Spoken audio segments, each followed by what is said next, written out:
Welcome to A Student of Leadership, a micro-podcast where leaders are made one habit at a time. Hosted by Rob Adams, a leadership veteran with 30 years of experience, this podcast explores key concepts that define exceptional leadership. Each episode delves into a powerful word or strategy, offering practical insights and real-world stories. Whether you're just starting out or an experienced executive, join Rob as he guides you in learning, growing, and leading with purpose.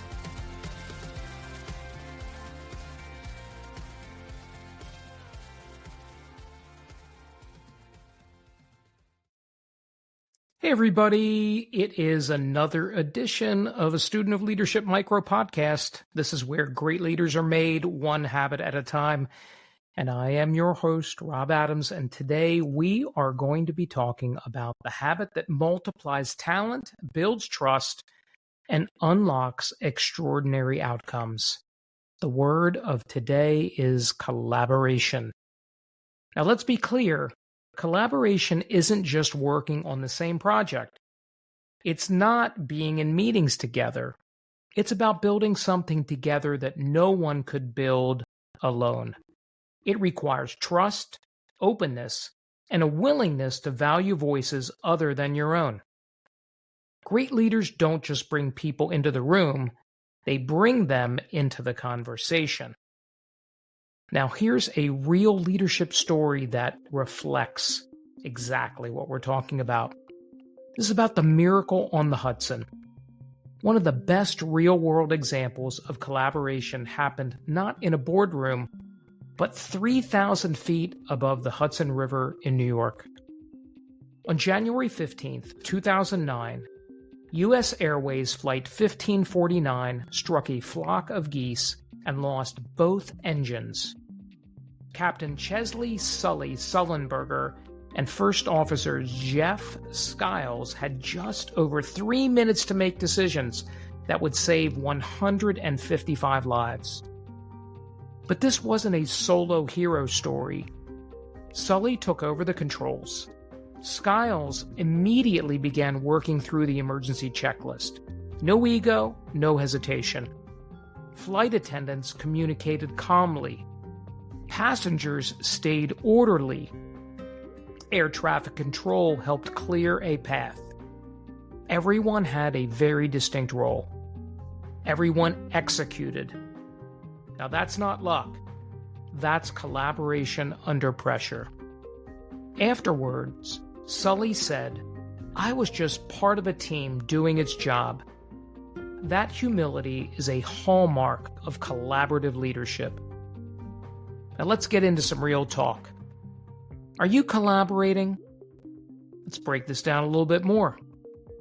Collaboration isn't about being agreeable or splitting tasks. That's coordination. Real collaboration means people first feel safe enough to speak up, strong enough to challenge, and committed enough to build together. Ask yourself this: do the people around me feel like they can disagree with me out loud? If not, you are not collaborating. You're just getting compliance. Don't make a mistake.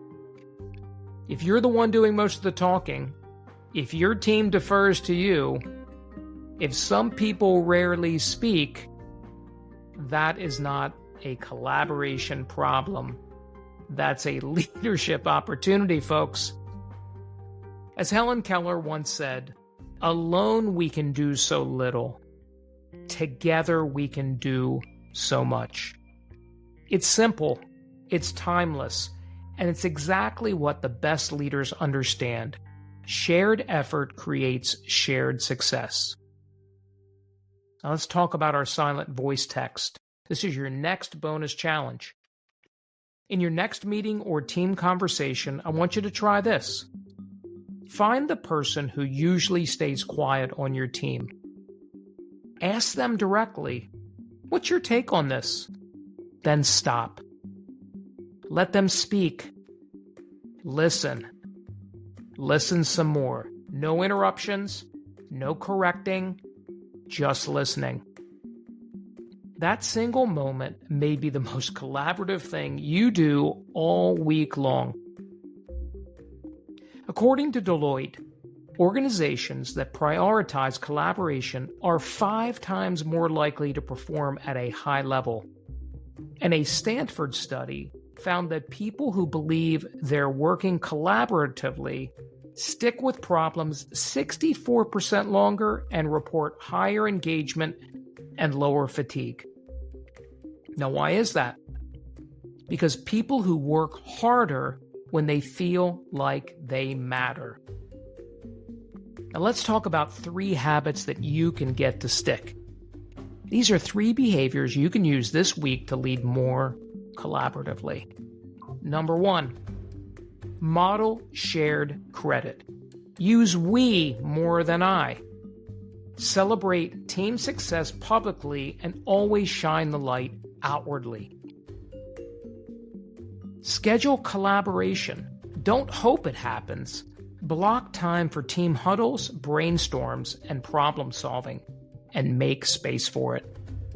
And then finally, number 3, invite tension early. Ask for differing views before decisions are made. A team that can disagree and respectfully debate can solve anything together. Now, here's your weekly action challenge. I want you to think of one project or issue your team is facing right now.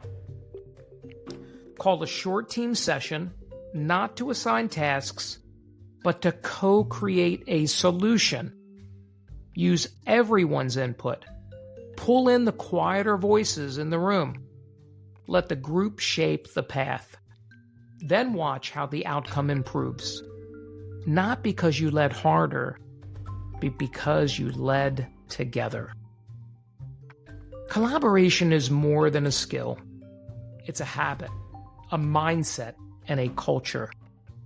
And when it's done right, it turns ordinary teams into exceptional ones. Now, next week on A Student of Leadership, we're exploring decisiveness, the inner strength that helps leaders bounce back and carry others forward when things don't go as planned. Until then, keep building habits that make great leaders, and remember that great leaders are made one habit at a time. Take care, everybody. Thanks for tuning in to this episode of A Student of Leadership. Leadership is about who we become and how we help others grow. If you found value in this podcast, share it with a fellow leader and connect with Rob on LinkedIn or leave a review. New episodes drop weekly, so don't forget to subscribe to stay connected. Until next time, keep learning, growing, and leading with intention. Remember, great leaders are made one habit at a time. See you next time on A Student of Leadership.